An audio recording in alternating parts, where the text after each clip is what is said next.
Welcome to Bedtime Astronomy. Explore the wonders of the cosmos with our soothing Bedtime Astronomy podcast. Each episode offers a gentle journey through the stars, planets, and beyond, perfect for unwinding after a long day. Let's travel through the mysteries of the universe as you drift off into a peaceful slumber under the night sky. I want you to imagine, just for a second, that you are packing for a road trip. Okay. But if you're listening to this on your commute right now, think about this not as a quick weekend getaway. Think about it as a 3-year, completely unbroken journey. Right, a long haul. A really long haul. And here's the catch. You cannot stop for gas. No pit stops. None. You cannot pull over for a snack. There are no convenience stores, no rest stops, no hospitals anywhere. And absolutely no breathable air outside of your vehicle. Which is a pretty big detail to deal with. Exactly. You have to bring every single ounce of water you will ever drink, every crumb of food you will ever eat, and literally every breath of oxygen you will need for those entire 3 years. Yeah. And all of that has to be packed into a pressurized space roughly the size of, a standard RV. Right. Oh, and outside that RV, the universe is constantly actively trying to kill you with high-energy radiation. It is a terrifying, almost paralyzing logistical nightmare when you frame it exactly like that. It really is. But that is the unvarnished reality of getting human beings to Mars. We are talking about operating in an environment that is actively and inherently hostile to biology. Hostile is almost an understatement. Right. The sheer volume of mass required just to keep primate biology functioning. And forget thriving, I just mean surviving. Keeping a pulse. Exactly. Just surviving for that duration is staggering. Okay, let's unpack this, because that timeline, that multi-year, just grueling odyssey, has always been the ultimate bottleneck for planetary exploration. Oh, absolutely. Everything comes down to time. But we are looking at a monumental breakthrough in orbital mechanics today, something that really emerged back in April 2026. Right, from Marcelo de Oliveira Souza. Yes, spearheaded by his research at the State University of Northern Rio de Janeiro, we are talking about a newly discovered interplanetary shortcut. A fast lane. A literal fast lane through the solar system that could slash the travel time to Mars from this, multi-year endurance test into a manageable, highly efficient expedition. And what's fascinating here is that this isn't some theoretical Alcubierre warp drive or, some speculative science fiction concept relying on exotic matter. Right. We're not talking about Star Trek. No. This is a profound reimagining of the solar system's orbital dynamics, grounded entirely in the Newtonian physics we already know, the physics we already use. It's already there. It is. It's about utilizing the gravitational architecture that is already out there in a completely novel way. Basically, to solve a problem we've essentially been throwing brute engineering force at for the last half-century. And by the end of this conversation, you are going to understand exactly how a seemingly random, completely unassuming near-Earth asteroid holds the mathematical key to humanity's future as a multiplanetary species. It's pretty incredible. It is a wild ride. But before we get to the shortcut, we really need to understand the traffic jam. Right, the baseline. Yeah, we need to talk about what I like to call the tyranny of the commute. Because if you're someone who follows aerospace, you hear about a trip to Mars taking 2 to 3 years. And you might wonder, well, if we can send a probe to the moon in 3 days, why is Mars taking years? That's the big question. To understand the delay, we really have to look at the foundational math of spaceflight. Okay. For decades, space agencies have relied entirely on something called Hohmann transfer orbits. Right. Formulated way back in 1925 by Walter Hohmann. And it has remained the undisputed gold standard for interplanetary travel, primarily because it is the absolute most fuel-efficient way to move mass from one orbit to another. But efficient does not mean fast. Not at all. Those two things are usually, diametrically opposed in physics. Quite the opposite of fast, actually. A Hohmann transfer is essentially a long, slow, half-ellipse trajectory. Okay, paint a picture for us. Well, you have to remember, planets are not sitting still in a vacuum. They are hurtling around the sun at tens of thousands of miles an hour. Earth is moving at about 30 kilometers per second. Mars is moving at about 24 kilometers per second on a wider track. You can't just point your rocket at Mars and fire the engines in a straight line. Right, because if you try to drive straight across a spinning merry-go-round, the centrifugal force and the angular momentum completely throw you off your path. Exactly. You're fighting the fundamental rotation of the entire system. That is an excellent way to visualize it. Mm-hmm. Instead of driving straight across the merry-go-round, A Hohmann transfer has you apply a precise burst of thrust in the exact direction Earth is already moving. So you're riding the momentum you already have. Precisely. You add just enough energy to stretch your orbit out into an ellipse, and then your spacecraft just coasts, unpowered, for millions of miles. This drifting, Trading kinetic energy for potential energy as it sort of climbs out of the sun's gravity well. Okay. And if you calculate the orbital speeds and planetary positions perfectly, your spacecraft reaches the outermost edge of that ellipse at the exact moment Mars happens to be rolling through that specific point in space. Okay, so you are coasting. And because you are relying almost entirely on that single initial push, and then just letting the sun's gravity dictate your speed the rest of the way, it is agonizingly slow. Very slow. We are talking about a one-way trip taking anywhere from 6 to 9 months, depending on the specific planetary alignment. Right. But wait, hold on. If it's 6 to 9 months there, that still doesn't add up to the 3-year road trip I mentioned at the beginning. No, it doesn't. I mean, even if you turn around and come right back, that's only a year and a half. Where does the rest of the time come from? This is the crucial detail regarding synodic periods that often gets completely glossed over in pop science. Oh, really? Yeah. When you arrive at Mars, after that 9-month journey, you cannot just turn the ship around, fire the engines, and coast back down to Earth. Because Earth isn't there anymore. Exactly. Earth is on a tighter, faster inner track. By the time you reach Mars, Earth has basically lapped you. It has continued along its orbit and is practically on the other side of the sun. So the geometry for a return Hohmann transfer simply does not exist at that moment. So you're just stuck. You are fundamentally stuck. You have to wait on the Martian surface, or in Mars orbit, for the two planets to realign favorably so you can initiate a return sequence. And how long is that wait? That waiting period, the surface stay time, is typically about 500 days. 500 days. A year and a half. You spend a year and a half sitting on a freezing, irradiated desert just waiting for the planetary geometry to grant you permission to come home. That's insane. And then you have another 6 to 9 months of travel back to Earth. Add it all up, and you are locked into a 24 to 36-month minimum round trip. I am struggling to see how anyone thought this was a viable plan for a human crew. It's definitely challenging. It's like taking a cross-country bus that only travels at 15 miles an hour just to save gas. And then when you finally get to Los Angeles, the bus company tells you the return highway doesn't open for a year and a half. That's a pretty fair analogy, actually. If the toll on the human body is this extreme, how is a crewed mission even justifiable under this old paradigm? Well, that has been the central, agonizing debate in bioastronautics for 30 years. The physical and mental toll of a 3-year mission is not just immense, it borders on prohibitive. Let's break down the biology. Okay. First, you have the radiation environment. Mm-hmm. Space beyond low Earth orbit is completely saturated with galactic cosmic rays, or GCRs. GCRs, right. These are heavy, high-energy atomic nuclei. They've been stripped of their electrons, and they're blasting through space at near light speed from distant supernovae. And we aren't just talking about, like, a slightly higher risk of getting a sunburn or needing to wear lead vests at the dentist. No. We are talking about heavy ions physically tearing through the hull of the spacecraft and shattering the double helix of the astronaut's DNA. It is severe cellular damage.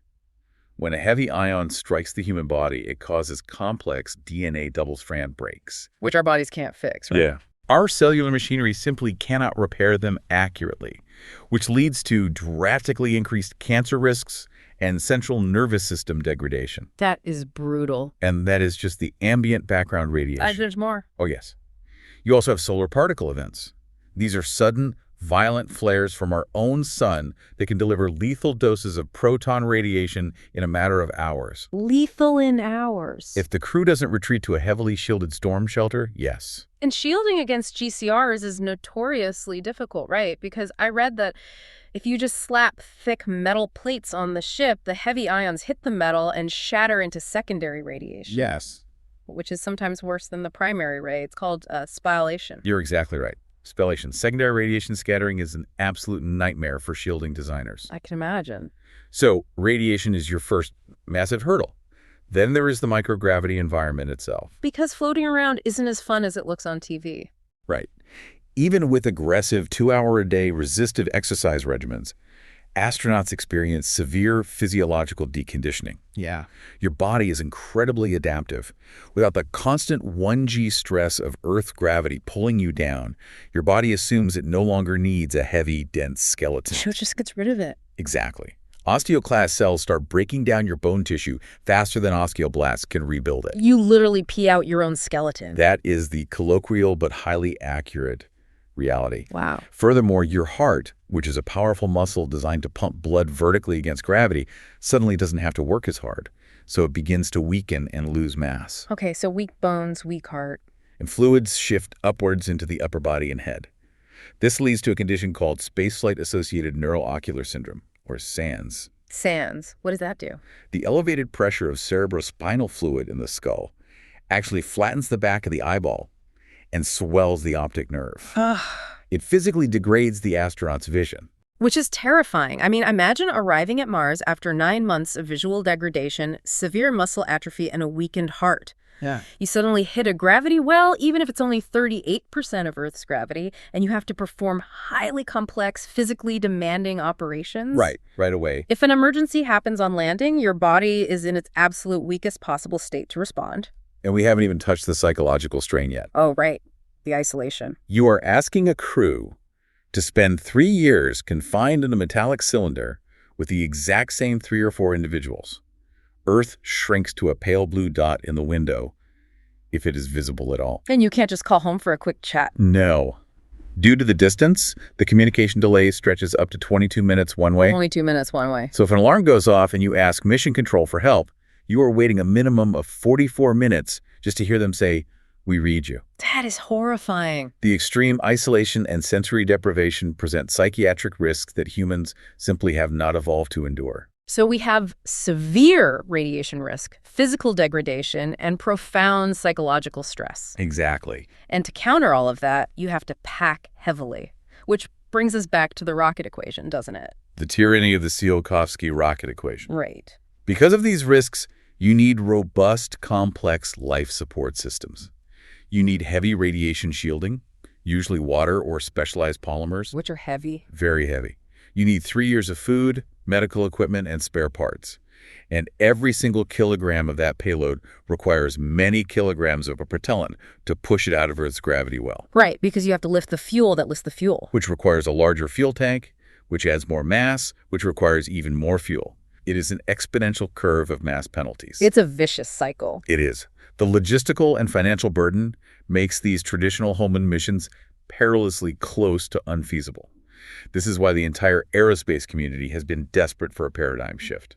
And that leads us to the cosmic blueprint.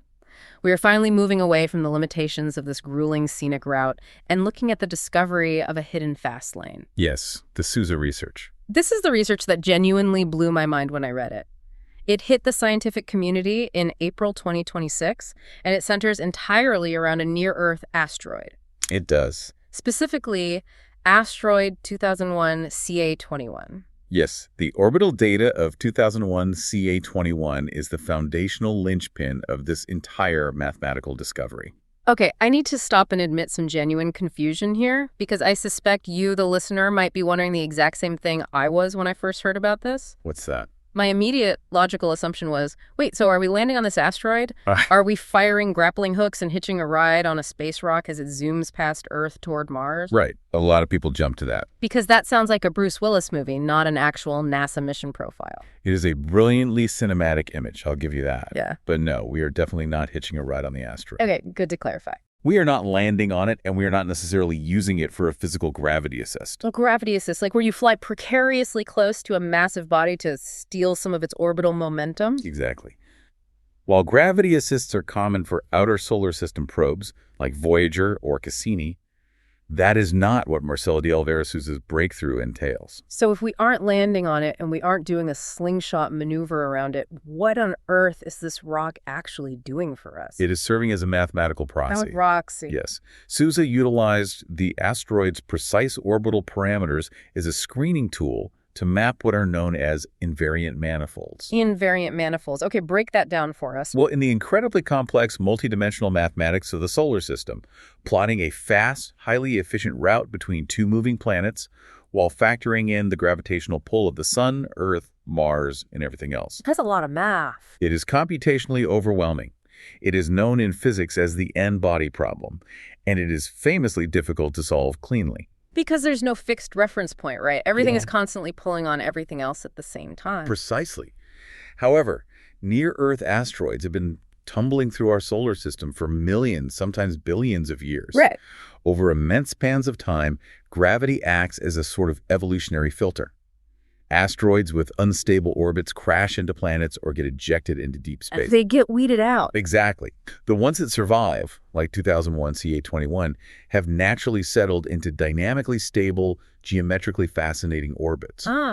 So the universe has already done the supercomputer math for us over the last billion years. Exactly. They have naturally mapped out the low-energy geometrical grooves of the solar system. That is so cool. By rigorously analyzing the eccentricity, meaning how elliptical the orbit is, and the inclination, how tilted it is relative to the Earth's orbital plane, Sousa recognized something incredible. What did he see? He saw that 2001 CA21's trajectory isn't just a random path. It perfectly outlines a hidden phase-space corridor. A phase-space corridor. Yes. It represents a naturally stable, highly aligned pathway that beautifully synchronizes with specific Earth-Mars planetary oppositions. Okay, let's make this tangible. A lot of people try to explain this using a secret tunnel in a video game analogy. I've heard that one. Like you're walking around taking the long way up a mountain and you see an NPC just clip right through the geometry, revealing a hidden tunnel. Right. But that feels a bit too magical. In actual physics, how does an asteroid's orbit map a path for a spacecraft? Let's use the concept of a river system instead. Okay. The standard Hohmann transfer equations are hyper-focused on finding the absolute minimum energy required to traverse a completely flat, idealized ocean. Like perfectly still water. Right. But the solar system isn't flat, and gravity creates invisible currents. Sousa's work demonstrated that if you take the specific orbital planes, velocities, and intersection points of Earth, Mars, and this intermediary asteroid, you expose gravitational currents that standard calculations simply miss. Because of the old math-solving, what engineers call Lambert's problem, it forces the computer to assume a two-body system, right? Yes. And asks for a simple solitary arc. It doesn't look for complex, multi-layered orbital resonance. Exactly. Standard mission planners weren't looking for a path that mimics an asteroid's highly eccentric tilted orbit. Why not? Because conventional wisdom always said that changing your inclination, meaning tilting your orbit up or down relative to the solar plane, is incredibly expensive in terms of fuel. Oh, because you're fighting the momentum again. Right. But Sousa proved that the specific geometry of 2001 CA21 allows you to thread the needle.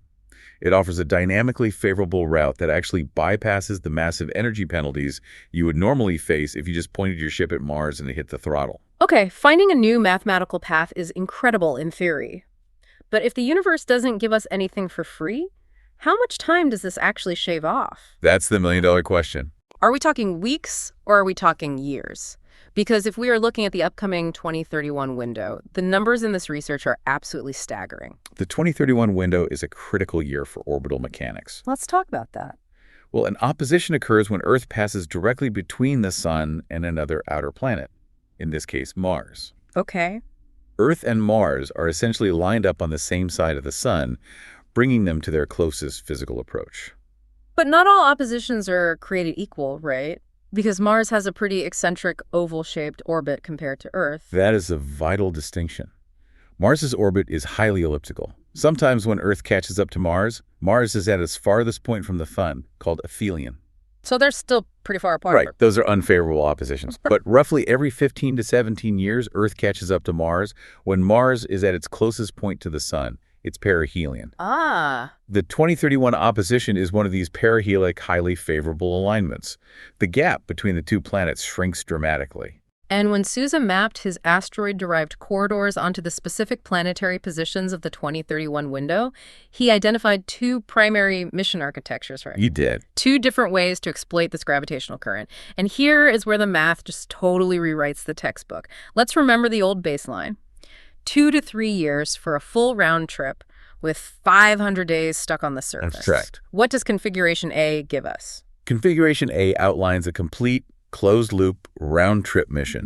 Meaning departure from Earth, transit, a surface stay on Mars, and the full return flight back to Earth in exactly 226 days. 226 days. Yeah. We are talking about condensing a 1,000-day mission into about 7.5 months. That alone is revolutionary. It changes everything. But Configuration B is what genuinely made me stop reading and just stare at the page. Configuration B. Configuration B is the extreme, rapid round-trip setup, the absolute high-speed express lane. Tell us the number. Configuration B clocks in at a total round-trip duration of just 153 days. 153 days. That is roughly 5 months. It is. The old Holman standard was 6 to 9 months just to travel one way. Now we're talking about leaving Earth, arriving at Mars, conducting a short-stay orbital or surface mission, and returning to Earth, all in less time than it used to take just to arrive. It fundamentally obliterates the existing paradigm of interplanetary bioastronautics. It's hard to even wrap your head around. When we analyze this opposition window through the lens of Sousa's corridors, we realize we aren't bound by the 500-day surface wait. Right, the waiting room is closed. Exactly. The specific geometrical alignment mapped by the asteroid allows for a rapid return trajectory before the Earth moves completely out of phase. Okay, but let me push back a little here. Sure. 2031 is a highly specific, rare alignment. If this only works once every 15 years, is it really a paradigm shift or just a really cool trick for one specific launch window? That is exactly the question the scientific peer review process asks, and it's a valid point. While 2031 is the prime immediate target that maximizes the efficiency of this specific 153-day transit, what is truly groundbreaking is the mathematical proof of concept. The underlying logic. Yes.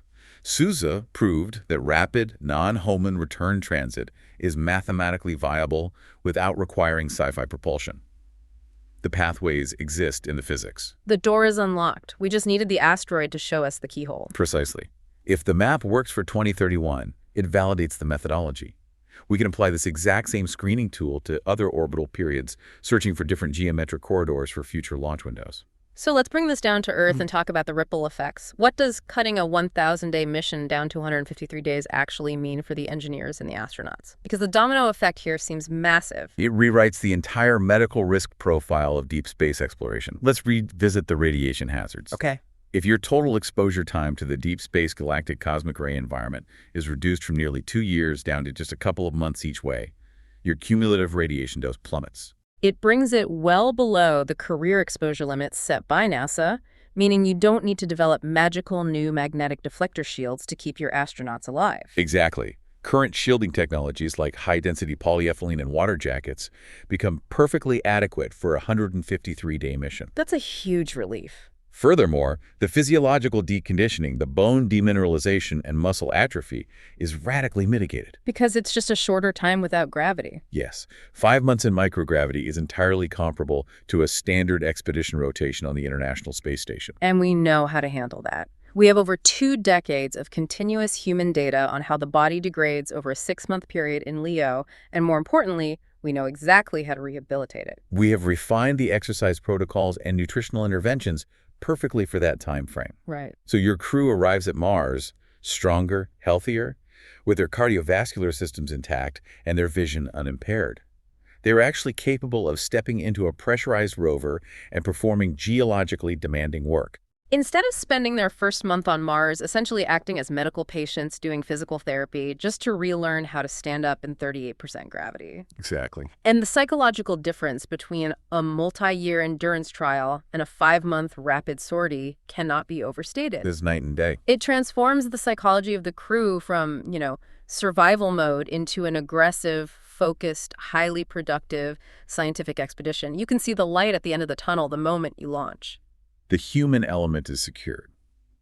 But the engineering economics of this are arguably even more profound. Really? How so? Well, the entire mass architecture of the spacecraft changes. If your mission is 150 days instead of 1,000 days, you require a fraction of the consumables. Right. If you're only packing the RV for 5 months, you need significantly less dehydrated food, less potable water, less nitrogen for the atmosphere, and fewer backup medical kits. Remember the Tsiolkovsky gear ratio we talked about? Yeah. Every kilogram of life support mass you eliminate removes the need for multiple kilograms of propellant to launch it. It cascades backwards. Yes. When you slash the requirement for consumables by 80%, you drastically strip down the dry mass of your transit vehicle. Which means your spacecraft is lighter and therefore much easier to push out of Earth's orbit. Or, conversely, you use the exact same heavy-lift rockets, but instead of filling the cargo bay with 3 years of food and heavy water shielding, you dedicate that massive payload capacity to actual scientific infrastructure. Oh, wow. So you send heavy drilling rigs, advanced pressurized rovers, massive solar arrays, and robust habitats. You completely change the return on investment. Yeah. The science yield per kilogram launched goes through the roof. That's incredible. But this isn't just about crewed missions, is it? How does this impact cargo logistics? Because we don't just want to plant flags, we want a permanent base. If we connect this to the bigger picture of interplanetary infrastructure, the implications for cargo are revolutionary. Walk us through it. Establishing a permanent, sustainable presence on Mars requires a constant logistical supply chain. You need to build up propellant depots, spare parts caches, and redundant habitats before you ever risk sending a human crew. Basically setting up orbital gas stations and autonomous factories ahead of time. Precisely.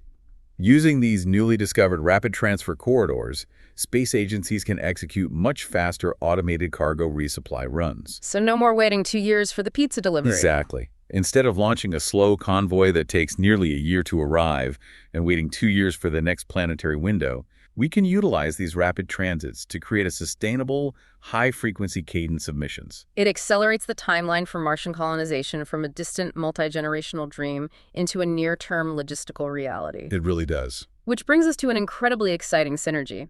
This mathematical breakthrough fits perfectly into the physical hardware that the aerospace industry is already bending metal on right now. Yes, the timing is perfect. Because while Suze's math is brand new, the rockets are already standing on the launch pad. We are in the middle of a massive technological renaissance in propulsion. Indeed, we are witnessing an unprecedented mobilization of resources. NASA, the European Space Agency, and heavily funded private sector giants like SpaceX are pouring billions into next-generation heavy-lift vehicles. Like Starship? Yes, powered by advanced Mytholox chemical engines, like the Raptor. But up until now, they've basically been trying to solve the Mars transit problem through brute force. They have. The prevailing engineering philosophy has been to simply build vastly larger fuel tanks and more efficient high-thrust engines to try and muscle a spacecraft into a faster, non-Hohmann trajectory. Just push harder. Exactly. But chemical propulsion has physical limits in terms of specific impulse, essentially. It's fuel efficiency.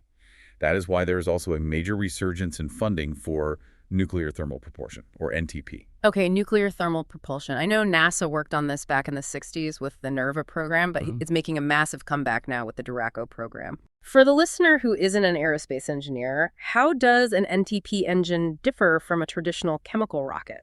A traditional chemical rocket works by mixing a fuel and an oxidizer, like liquid methane and liquid oxygen, igniting them in a combustion chamber, and blasting the expanding exhaust out the back. Fire and noise. Exactly.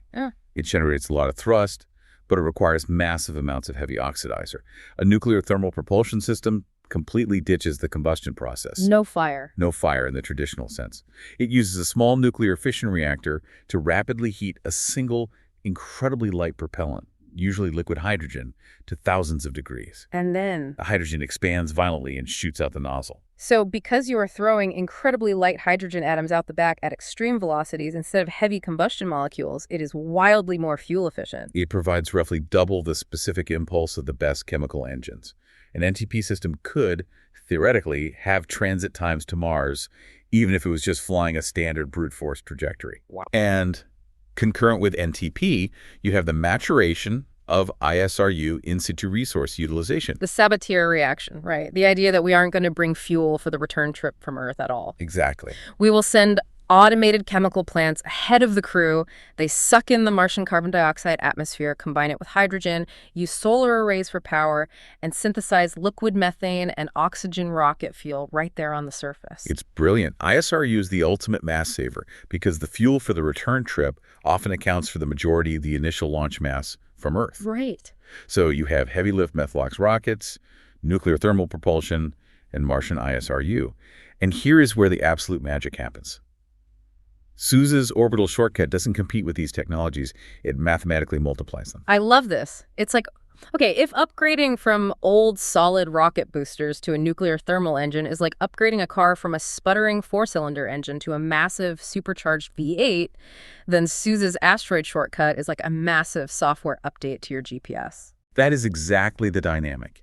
You Yeah. can possess the most powerful, efficient engine humanity has ever built, but if your trajectory calculations keep routing you through the gravitational equivalent of slow, winding country roads and stop-and-go city traffic, you are never going to achieve your true top speed. And Suze just handed the engineers a GPS route that completely bypasses the traffic, merging us directly onto a clear, multi-lane highway. Exactly. If you combine that supercharged V8 nuclear engine with this new, unobstructed highway, the hybrid architectures you could theoretically design are staggering. The synthesis of high specific impulse propulsion and optimized, dynamically stable orbital corridors is the holy grail of bioastronautic. It really feels like it. You are no longer just pushing harder against the physics, you are moving smarter within them. You are leveraging the natural gravitational architecture of the solar system to radically amplify the effectiveness of your propulsion hardware. Okay, this all sounds phenomenal, but I have enough respect for orbital mechanics to know that the universe rarely, if ever, gives you something for nothing. That is very true. Energy has to be conserved. So what does this all mean for the engineers actually building the ships? Because it can't just be free speed. What's the catch? You are absolutely correct to be skeptical, because physics always extracts a toll. The primary, unavoidable trade-off for speed in orbital mechanics is energy. Spacecraft maneuvers are fundamentally budgeted in terms of delta V. Delta V, meaning change in velocity. Right. It's the total amount of acceleration a spacecraft can physically produce based on how much fuel it is carrying. Precisely. For context, to launch from the surface of the Earth and reach low Earth orbit requires about 9.3 kilometers per second of delta V. Okay. To break out of Earth orbit and enter a slow, highly efficient Hohmann transfer to Mars requires roughly an additional 3.6 to 4.3 kilometers per second. Now, moving faster inherently demands more energy. Makes sense. You have to burn harder to break out of the slow curves, and crucially, you have to burn incredibly hard to slow down when you arrive. Otherwise, you'll just fly right past Mars. Right, because you don't have friction in space to slow you down. If you speed up, you have to pack fuel specifically to cancel out that speed at the destination. Exactly. Yeah. Now, Suze's phase space corridors balance this speed and efficiency significantly better than purely high-thrust, brute force trajectories, often called brachistochrone paths. Brachistochrone, what does that mean? A brachistochrone trajectory involves pointing your ship directly at Mars, firing the engines continuously for the first half of the trip to accelerate, and then flipping the ship 180 degrees and firing continuously for the second half to decelerate. Like the ships in The Expanse or any hard sci-fi novel. Yes, the torch ship concept. Yeah. Those trajectories provide incredible artificial gravity and speed, but they require a delta V budget in the tens or hundreds of kilometers per second. Which is impossible right now. It demands an almost magical fuel density that we simply do not possess. Suze's pathways don't require science fiction physics, but they're emphatically not free. So they still cost a lot. The delta V required to inject a spacecraft into these 153-day rapid corridors is substantially higher than the 4 kilometers per second needed for a slow Hohmann transfer. We're talking maybe 7, 8, or 10 kilometers per second of delta V just for the interplanetary injection? Yes. So the spacecraft still needs to pack a massive punch. It requires either highly advanced nuclear propulsion or dedicating a massive percentage of your launch mass to chemical propellants. It does. It requires a highly energetic departure burn. And beyond the immense fuel requirements, there is the stark reality of deep space navigation and engineering. It's not just point and shoot. Not at all. You cannot simply crunch a few elegant equations on a whiteboard, plug them into an autopilot, and light the engines. Suze's research is a preliminary proof of concept. Before any human being strap into a vehicle, agencies must conduct incredibly high-fidelity supercomputer simulations. Because the solar system isn't an idealized vacuum with just Earth, Mars, and one asteroid, it is a messy, chaotic web of gravity. It is incredibly chaotic. Mission planners have to painstakingly account for n-body gravitational perturbations. What does that look like in practice? When you are coasting for millions of miles, the slight gravitational tug of Jupiter pulling from the outer solar system, or the influence of Venus, or even the slight unevenness of Earth's own gravity well, will act upon the spacecraft. And over a distance of 100 million miles, a deviation of a fraction of a degree right after launch translates into missing Mars by hundreds of thousands of miles. Exactly. You drift way off course. Furthermore, we have to account for non-gravitational forces. Solar radiation pressure is a major factor. Wait, sunlight physically pushes the spacecraft? It does. Photons emitted by the sun carry no mass, but they do carry momentum. That's wild. When they strike the hull or the solar arrays of the spacecraft, they exert a tiny, continuous physical force. Over a 5-month journey, that constant pressure can alter your trajectory significantly. So you're constantly being blown off course by the sun? Yes. All of these minute, cumulative forces must be anticipated and corrected for with highly precise mid-course correction burns. Which means you have to fire small thrusters along the way to stay perfectly in that mathematical groove. And every time you fire a thruster, you are eating into your precious delta V fuel budget. You are. The navigation has to be absolutely perfectly flawless. Flawless is the operative word. And we must also soberly address the lingering physiological and operational bottlenecks that a faster transit simply cannot solve. Right. First, communication latency. Even if you arrive in 5 months when you're orbiting Mars, you are still bound by the speed of light. You are still up to 22 light minutes away from Houston. A fast transit does not make light travel any faster. Which means if something goes critically wrong, a fire in the habitat, a life support failure, you are completely on your own. Houston cannot remotely pilot the ship to save you. You are entirely autonomous during critical moments. Yeah. And arguably the most terrifying critical moment of any Mars mission is EDL. Right. Entry, descent, and landing. Getting to Mars is only half the battle.